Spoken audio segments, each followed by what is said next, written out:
Everybody's muted, and we don't have any video. Yeah, maybe. How y'all doing? There we go. Oh, look, now there's so great. There's like a 60-second lead in now. Yeah, that's not good. That's bad. I just see a black screen and I hear all of you all. We're filming in the dark today. That's right. We're saving electricity. Anniversary most special. ecologically conscious EV show possible. After Dark edition. The video podcast. What drives us? Technically, this is a podcast, so It is. Yeah. That was minus the video. Just like you get in your car. Perfect for the podcast. Yeah. Right. Ah, there we are. Hey, everybody! There you go. Welcome. What button was that so I don't hit it on my show? Don't hit the go live button. Hey, everybody! Welcome to What Drives Us, episode 439 for Wednesday, January 19th, 2022. My name is Russell Frost. I am your host for this evening's adventure into not being able to use your podcasting app. Thank you. Let me introduce this panel and we will get this show on the road. My friend in the Great Wide North, founder of the Waterloo Regional Electric Vehicle Association and host of the Tesla Life, Mark Coughlin. Hello, everyone. Welcome to the show. And I hope everyone's wearing a warm sweater because it's freezing up here. It's chilly tonight. yeah. It is chilly tonight. And As speaking I've, of said chilly, as I've said before, Russell, your idea of chili and my idea of chili are completely different.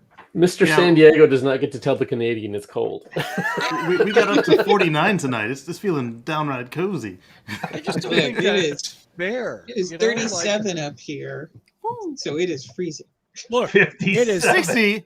That's It is 60. Oh my freezing ass gosh. cold here. Okay, Your it is. That's blood short is sleeve thin weather, baby. and getting thinner.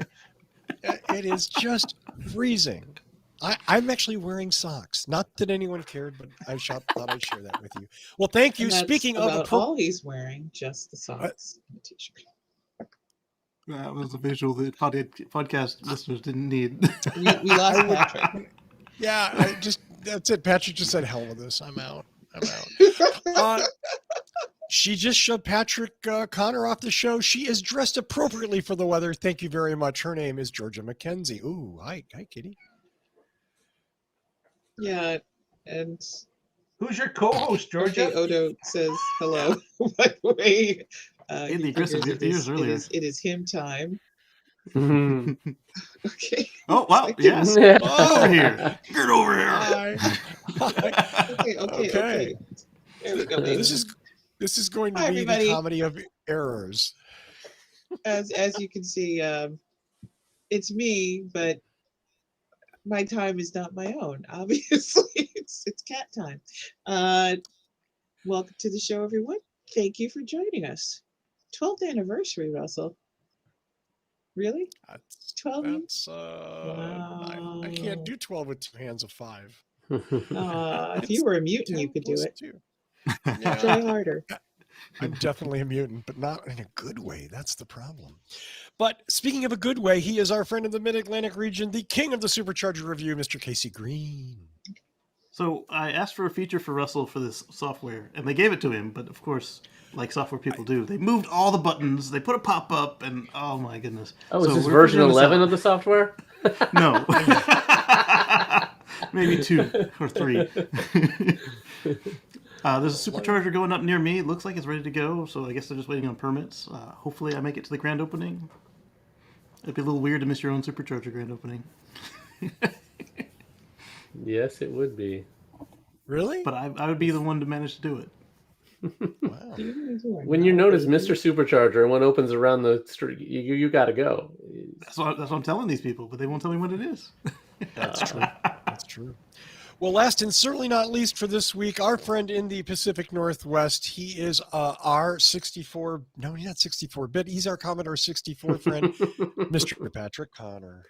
Hello and happy anniversary, Russell. If you were Mr. 12 Toes from the old Schoolhouse Rock, you could, Right? Yeah, that's one of the rare ones. Who else? Shout out for Mr. 12 Toes.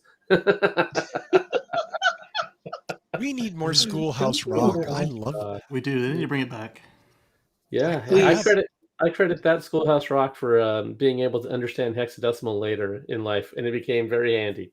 I obviously missed there's a hexadecimal episode. You could say No, something was but afoot. just knowing that it didn't have to be base 10 opened my mind to the concept.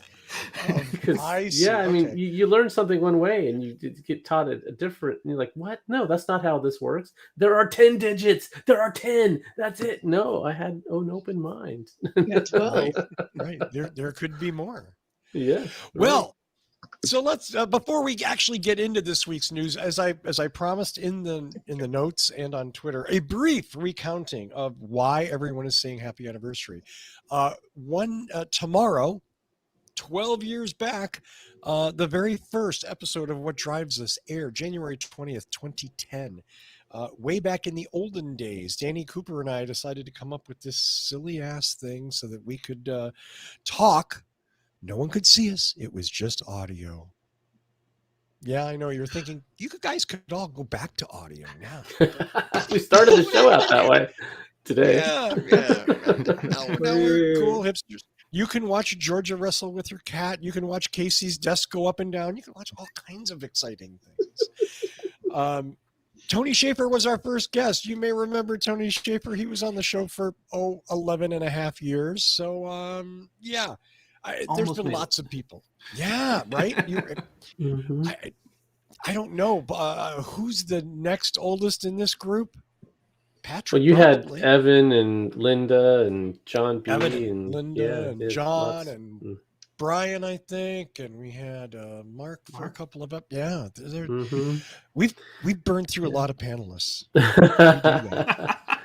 Yes, I did start when it was audio only. Because there's no way I would have started on camera. I'd be like, no, forget that. Yeah. Do you miss that? I sometimes think that maybe we should go back to audio only. I really liked it. You would do the edits and you play that at the beginning of the show, and they just cracked me up. That was hilarious. It wouldn't do so Thank well you on so much YouTube. for that. Was my very favorite thing to do, was doing the B-roll at the intro of the show. I miss that a lot. Yeah. It was funny. It always made me feel like, wait, did I miss something? Did I come in late? Did the show? And then I'd catch on, and yeah, it was great. So if you're interested in that, you can go back and look at the first 100 or so episodes, and there's lots of B-roll and all in audio, no offensive video. Is it at whatdrives.us? It is at whatdrives.us, or available through your. Oh, I lost Russell. He's not allowed to say. He froze a bit. He froze. He was giving away secrets. Am I? But he was saying your podcasting app. Just go all the way back. Hey, happy anniversary to all of us. My gratitude to everyone who's been on the show, guests, most especially, of course, all of the panelists over the years, and the ones here. Paul's not here this week, and we miss him, but all of you, Kacey, Georgia, Mark, and Patrick, for hanging in there as long as you have. I don't know why you do it, but thank you. Thank you very much. In fact, frankly, I started when I got my Leaf, and that was 2011. So yeah, I've been here a while. Wow, it's been that long, Patrick? The Civic Hybrid. Yeah. Wow, that's crazy. That's yeah. That's all I got. So let's go on to the fun stuff. Thank you. Yay, we're 12 years old, and yay, I'm acting like it. Let's go to Georgia for a first story. And I'm sorry, Georgia, I'm going to steal the title. I'm going to blow the title. But Georgia's title of her article is "Build a Better Battery That Bounces." What? Why does it have? Okay. Hey. Well, okay, it's not exactly rubber. So they need better batteries for EVs. They got to be cost effective. They got to be safer, longer lasting. Hopefully not going to poison the environment any more than we already do. Kind of keep that at a minimum. So Georgia Institute of Technology thinks they have found a promising alternative to conventional lithium-ion batteries. I didn't know you had your own school. Huh? I am actually a whole entire course of study.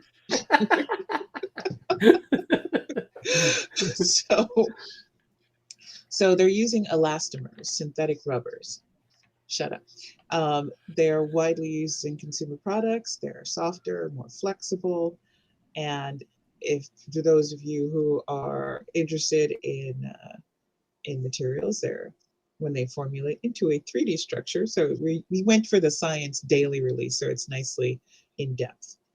They act as a superhighway for fast lithium-ion transport with superior mechanical toughness. So hopefully longer charging batteries that will go faster. Right now, conventional batteries are unstable, and instead they're figuring that if we go with the rubber electrolytes with simple polymerization, low temperature conditions, will give us the robust and smooth interfaces on the surface of the electrodes. And that is going to give us the better battery. Now, I don't know. They're hoping to improve the battery performance overall and decrease charging time. And they've seen a little bit of effort improvement for their efforts and performance and cycle time. It would be interesting to see if some of this could be used in recycling, because rubber and plastics and stuff like that are often very hard to recycle as individual elements. And so we often have to use them like, we have the ability to use tires for home construction and stuff like that. So it'd be fascinating to see what the heck comes out of the Georgia Institute of Technology. What do you guys think? Yeah. Right now, there is more research going Did into everybody batteries. freeze? No, we No, didn't. just you. It's just me. Yeah. So right now, I think there's more research going into batteries than we've ever had in the history of humanity. So, and we're more dependent on them than ever. So, obviously, here we talk about transportation, but every day we're walking around with these devices that are battery powered, and anything we can do to make batteries last longer, have longer cycle lives, it'll keep. It'll mean you don't have to replace them as often. That's better. One of the things you mentioned, and I think this is a really good point, is it's not just about making the batteries better. It's also about making them more recyclable, because that's the best source of materials is recycled materials instead of going out and mining new materials, because there's a cost to that, an environmental cost, and depending on where you're at, what you're getting, a human rights cost. So I definitely think that should be part of the equation, is how recyclable are these improvements. Yeah, if they can use the lead battery as a goal, 97 and change percent recycled. That if they could do that, that would be phenomenal. Versus where we're at now, where everybody who makes a lithium battery has a recycling program, but how many of them are actually recycled? I think the manufacturers out there are starting to recognize that that battery use is just going to continue to skyrocket. So everyone is out looking for another play on lithium-ion battery, something that is better, cheaper, faster, whatever, more recyclable. So I applaud all these efforts. A lot of them will fail, but there are a number, like going to the edges of new technologies can result in some big changes over time. Like look at lithium-ion as an example. Before that came along, we were stuck with lead acid type batteries, and those were our the best hope we had. But now we're at a point where we've made batteries that can work in transportation where really they were not viable previously. So yeah, more power to them. Let's get more and more ideas on the table and see if we can get something better than we already have. More power to them. I see what you did there. You're funny. Well, I mean, if we're going to electrify all the things and not drag around extension cables, we're going to need more and better batteries. Well, it's also the function of improvements to the grid and using more of things like passive solar. I mean, we lose millions of terawatts of energy by not having good battery storage. The better batteries we have, the more likely we can get off of all types of fossil fuels and dangerous fuels and really make full use of things like solar and even wind power. If we can store it in a battery, then we can use it elsewhere. So battery technology is necessary to make bigger leaps in sustainable society, because whether or not people notice or understand it, you kind of need power to run all this. Doesn't come out of You nowhere. could also use it with nuclear. Like right now, just because there is no large scale grid storage, they don't scale up and down very quickly on the nuclear. But if you've got a place to dump that overnight, and then in the morning when everybody wakes up again, I mean that would allow better right sizing in that area. Even though our trend is to remove the stations, whether they're ready for retirement or not. I want to reinforce what Patrick said, because I think it's a super important point, in that if we improve the recyclability of batteries, we're spending less energy, which is usually horrible energy.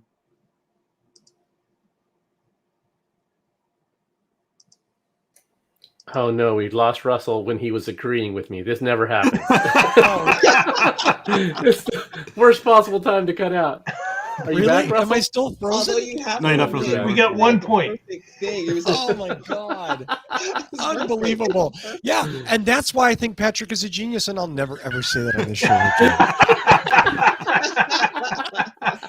No, but again, super, super important point. The idea that we extract these resources and then throw them away is freaking ridiculous. We need to extract these resources once and reuse them over and over and over and over again. Yes, there may be a certain amount of loss, but the idea that we're going to save so much energy by doing that, it's so much better for us. That's energy the key. So and the rest of the stuff that goes with it. The extracting these minerals is not healthy for the planet, and as everyone's favorite billionaire to love or hate on said, if we can mine the existing used batteries instead of getting fresh ones, then Yeah, we're better off. absolutely. We need to get away from extract and burn. And if we have to replace that with extract and recycle, well, okay, that's a major upgrade. yes, huge. Yeah. Huge. Let's move on. I think that was a great story. Thank you, Georgia. Kacey has a follow-up, and I love follow-ups Yes. because so often you see a story in the news, it goes away, boom, the cycle, everyone's forgotten. Let's Yeah. talk about the Ford F-150 Lightning, Kacey. Yes. So a couple shows ago, or the last show, I don't remember, I was ranting and raving about dealership pricing. And it looks like Ford is trying to do something about it. Ford doesn't have many moves they can pull because of the way they've structured their business and then the way that we have enshrined dealer protections in this country. However, they've combated, or they've taken some moves to combat two complaints that we've had with their new vehicle situation, particularly with the Mustang Mach-E, the Bronco, and the Ford F-150 Lightning. They want to stop the dealers from scalping, especially stop the dealers from allowing pay to play. So if you've already got your $100 deposit down, a dealership around here was talking about going up to a $30,000 deposit so you could jump the line. And if you didn't want to give them the $30,000, they would tell Ford you didn't want your car and that they would cancel it and also keep your car and then sell it to somebody else. So that way you couldn't move your reservation to another store. And then Ford realized, with this what we've had during this whole new normal, with regular consumers, it's not that bad if somebody buys one or two items and then flips it. But then you've got people who, like, let's use video graphics cards for instance. You had these folks who were buying crates of them and flipping them. It wasn't just for personal use anymore. They were totally taking advantage of the market. So what Ford has done is they've put some protections in place because the way everything is set up, it's not as toothy as it could be. But as a consumer, if you try to flip your car, they will sue you if they get the dealership to put this provision in.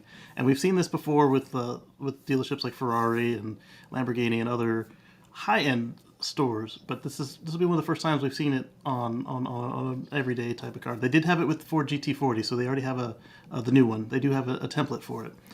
And the other aspect of it is if the dealership wants to play some of these shenanigans, they can't stop them. But what they can do is redirect all of their future cars to another dealership. So yeah, you sold that one, but what are you gonna do for the rest of the year, Bo? As somebody who used to sell cars at a dealership, that's pretty effective. If you don't have the most popular car, or they give you the least popular car in the least popular color. Oh, you want a 5-speed Fit in pink? Figure that one out. I'm not saying that the Fit was unpopular or that they didn't offer it. They didn't offer it in pink, but that's that sort of example. Yeah. Yeah. And so I was impressed to see this, and I'm curious to see how it plays out. Mostly, what I'm seeing is not people upset that they did the right thing regarding the dealers. I'm seeing people complaining that they can't flip their F-150 Lightning reservation. So I'm wondering how many of these people had more than two. I mean, obviously one for yourself and one to flip. Go ahead. I have a question for you guys. Is if the federal incentive is available on a Ford purchase, okay, is there any limitation that you must own that vehicle for a certain period of time before it can be resold for that rebate that's offered for an electric vehicle? I think there was some stipulation in there that it couldn't be for resale, but there was nothing actually stopping you from doing it as long as it wasn't these flippers. So like if you were buying 5 of them, you wanted to keep one and you were going to flip 4 and take the discount, then you couldn't take the discount on the 4. Because I know here in Canada, when we had that rebate available here in Ontario, there was a stipulation that you had to own the vehicle for a full year. Right. Yeah. And with these vehicles being F-150s, that means they should have a gross vehicle weight rating over 6,000 pounds, which would mean you could do a Section 179 accelerated depreciation. There you must own the vehicle for 5 years, and from the time you put it into use for business use, and you can take out the percentage of business use.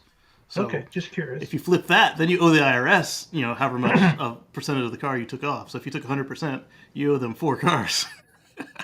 Yeah, don't quote me on this, Mark, but my recollection was that you couldn't buy it with the intent of reselling it, but there was no restriction from reselling it. But if you started advertising before you bought it, that would be evidence that you intended to flip it, and then that could be used against you. But I mean, maybe you buy it and then the next day you lose your job and you have to sell it, right? I mean, right. Or all of a sudden you go from being, somebody who can do a 300-mile radius to all of a sudden your job is now you're with the railroad or something, and now you're at a 700-mile radius and you can't fast charge in time to do your runs. They understand stuff changes, but when all of a sudden you've ordered 5 and 4 of them go up for sale like immediately, they know what you're up to. Yeah. And it's almost, I think the important part about this, the critical part about this is Ford coming to trying to bring some sort of relief to the dealers. I get that consumers some of them are going to be horrible and they're going to flip it and they're going to want to make money and they're going to take up a whole bunch of reservations because they can. And there'll always be people that can circumvent the system. But if we can get the dealers to stop hosing customers, that's a huge step forward. Then, we can talk about enforcement and going after these flippers, but yeah, right, yeah, because I mean, if a person is selling theirs at a markup, well, you can go to the dealership and get one at MSRP. But if the dealership's the one doing that, then you have no other alternative. Especially if that other person's still out there and they've marked it up even further. So it's like, you don't want to wait 5 months? It's just I got them all. It's good to see Ford trying something here. I mean, like I said at the beginning of this, is they can't actually enforce this as the way they want, but they do have a few levers they can pull. And if the dealership around the corner tries this again after they've been warned not to, all of a sudden they don't get any of their F-150 Lightnings, and anyone who reserved through them is all of a sudden being redirected to another store. They've lost the customers, they've lost the trucks, and that's a lot of money. I mean, because if you sell a car straight sticker, as a salesperson, you're doing well, and your store's doing even better. So, I think this will make some of the stores think twice. Some of them are so greedy and so in the moment. I need it in the second. You thought the stock market was bad, but the quarter to quarter. Some of these guys are day to day. But thankfully, that's not the majority of them. So I'm hoping that this will play out, and I'm glad to see that Ford is trying to do the right thing here. Let me also preemptively fire one shot. Anytime a car dealer tells you that they're not making any money and they have to do whatever they can to make more money, they're a fucking liar. Okay? Yeah, there's some dealers that blow it and go bankrupt, but for the most part, being a car dealer in the United States, at least, is one of the most lucrative ways you can legally make money. Yep. even if you sell the entry level car, it might not be a lot of money. Like as a salesperson, you sell the cheapest, basest, like they were just doing that to get you in the door car. You'll still make about $50 to $100 at a bare minimum as a salesperson. The store is still making more on top of that. Mm-hmm. And then hopefully getting a service customer. That part. And so that's the other thing is this will hopefully help keep service churning, because before, like if you went to that store and somehow you ended up with that $30,000 markup because you just couldn't let it go, you're not coming back there for service, and you're not going to say, as I said on the last one, you're not going to say Joe Blow is terrible. I mean, you might also say that, but you're going to say Ford is terrible. They didn't help me out. And so now this will help. And that was Ford's argument, is that you're not just hurting yourselves with this, you're also hurting us and everybody else who is in a franchise agreement with us, with you, by these actions. I agree. Let's go to the space that we leave open for Mr. Mark Coughlin to present whatever he'd like. Mark, what's on your mind this week? We've got some breaking Tesla news happening this week. And one of the big pieces of information is that there's going to be a earnings call held on Wednesday, January 26th, which is a week from tonight, where not only the earnings call for the past year will be presented, but Elon is going to show up, and he is going to present a roadmap of the products that Tesla is producing, and hopefully maybe some insight into some of the factories that will be producing some of those vehicles. Because we all know that we're still waiting on the opening of Gigafactory Berlin and Texas. We're still neck and neck. We don't know who's going to win, but someone's about to open shortly, we think, if not both. But we're hearing little bits of information here and there. We're seeing spy shots from, of course, the drone army that flies over all Tesla locations at this point, and picks up every little speck of news that they can find, including trucks pulling up, deliveries, including them putting a new supercharger in the parking lot. Like everything is covered. So it's amazing that they have not opened either of these factories yet. We suspect that maybe Berlin is being held up by the local government. We don't know what's holding up Texas. I don't think that they're under the regulatory micro. There's no way that like I don't even think they have a department. But it is interesting to see. It's monitored by the Department of Zero Fucks. They meet every 2 years. Yeah, exactly. So we're getting closer, and we'll be interested to hear that roadmap and what's going on with the different products that are now delayed. Which leads me to my next story. Cybertruck, which will be produced at Gigafactory Texas, has been pushed back a few months from its last pushback. So if you remember, upon unveiling, they believed that they would start to produce trucks somewhere in 2021. And when we got closer to the end of 2021, they pushed it back until the end of 2022. So they pushed it back a full year. Now they've pushed it back even further into the early part of 2023. So as mentioned on the Tesla Life podcast, we're thinking that there are a number of things that are converging on Tesla all at the same time here. We've got a brand new exoskeleton that's being built for a new vehicle. So we've got an exterior body that has to be folded as opposed to being put together. We've got, of course, the 4680 batteries that have yet to be put inside a production vehicle. And we've got a number of new things that the Cybertruck is going to have. So this convergence of new things is slowing it down. And this is, this further delay of a few months is just more information added to the overall fact that Tesla is not able to keep up with the time schedule that they would have liked to. We've seen this in a number of models. Patrick pointed out that really the only one that they came out with an on-time schedule, even slightly ahead of schedule, was the Model Y. Other than that, every vehicle that Tesla has designed has been late and has had a longer ramp up that Tesla would like. So we thought that maybe once the Model Y came out a little bit early, we thought, hey, they've got it now. They've got it figured out. They can start to roll these things out when they believe the timetable should be. Well, that is not the case. It is another delay that's happened with the Cybertruck. And I can tell you, with we believe over 1 million reservation holders for the truck, there's a lot of people out there that aren't quite happy about this situation because they're seeing that their reservation is slipping down the line, knowing how many people are also waiting for the truck again, and seeing that it's being pushed back a year, pushed back another quarter. We've got some people that are starting to get upset. So we will have to see that if Texas starts rolling, we know they're going to start with the Model Y. How fast will Cybertruck follow? So we're hoping to get some clarification with that Elon update coming up a week from today. If you're one of the people who's getting upset, I understand the frustration. But think about how much technology is advancing while the car stands still. So you'll get new features, and if you were in line for the base model, you probably weren't going to get it anyway.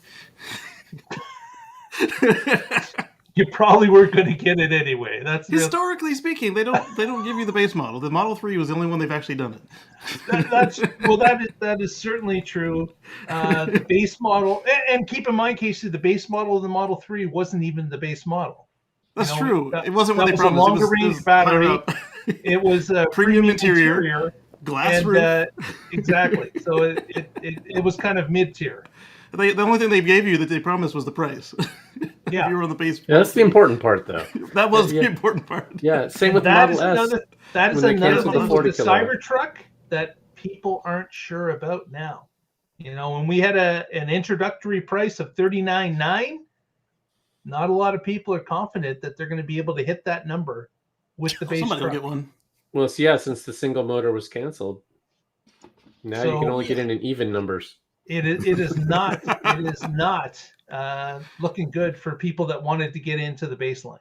That was offered how many years ago now? 3? It's been a while. Wow. Yeah. Been a while. So I'm still waiting for my free Roadster. Okay. You got one of them? Let me get that off your hands. Yeah, you can have it, Kacey. Send me $500 cash. I'll wait till it drops. That sounds like a great deal. That sounds like a great deal. I think I got up to like a 6% discount, but I didn't order one with that. Last thing I wanted to do is share a photograph. So I'm going to see if this will allow me to share a photograph. Oh, it'll allow you. Will Russell? Will Russell allow me to share a photograph? Boom. Done. Oh, really? Really? Yeah. Get a load of this. This is at the Frito-Lay distribution center in Modesto, California. And what you're seeing in front of you, this white and black unit, this, of course, is a mega charger that Tesla has delivered for installation at the Frito-Lay distribution center. What I wanted to point out, urban charger. Yeah, what I wanted to point out is the actual size of this thing. It is, you notice the porta potty beside it, typically about 6 feet. This makes this about 6 feet. So this is a giant size supercharger. And of course, this is for the Tesla Semi. And this is progress that's happening in Modesto because we believe that this will be the first location to receive a Tesla Semi. So PepsiCo has ordered a number of them, and they are rumored to be receiving a few of them 15. To start testing. So just kind of interesting that we've got some progress on the Tesla Semi side. Once you've got the charging structure up in place, then Frito-Lay can start delivering chips with the and what a perfect cargo to do testing with a Tesla Semi. A very light, airy cargo that weighs next to nothing. Talk about range you're going to get for this thing with a 53-foot trailer, man. You'll be able to go on for hundreds and hundreds of miles, no problem, because your load doesn't weigh anything. But it will be interesting to see once they start to roll and start tracking some of that data. Not sure how it's going to be shared with the public, but I'm sure Tesla will want to toot its own horn and talk about how the Tesla Semi is progressing and how it's hitting the targets that they had laid out for themselves. Again, a number of years ago, 3 years plus? 2017. They've been in line for a couple of years. Wow, that's coming up on 5 years. Yes. So, that's how long Russell's been waiting for his Roadster too. Yeah, because the Roadster popped out of the back of the Semi. So if you're in line for a Semi, you might also be in line for a Roadster. So if you've been interested in these stories and more, please join us on the Tesla Life. We'll be covering the earnings call next week. Our show's on Wednesday right after the earnings call. So please join us, and we will be happy to share what we find out on that live call. Thanks so much. Thank you for braving the earnings call so that others of us don't have to. The ones that Elon wasn't on were very smooth and professional. Not the saying that he was unsmooth or unprofessional, but they I think were that's oiled. what you meant, yeah. I'm saying The they ones were with him oiled. are far more entertaining. That's for sure. That's for sure. But you also learn some stuff. Like not that you don't learn stuff on the other ones, but you learn stuff that the others are never gonna say. Hey, yeah, this and this. Elon doesn't have that oversight. Elon doesn't have his job hanging over his head every time he talks into an open microphone. I don't know. The SEC had another thing to say about that. Well, yeah, but he survived it. Yeah. There's that. There you go. Well, let's move on to Patrick Connor, who has a story. You know what? Honestly, Patrick, I don't even know what your story okay. was. Well, cool. Oh, hydrogen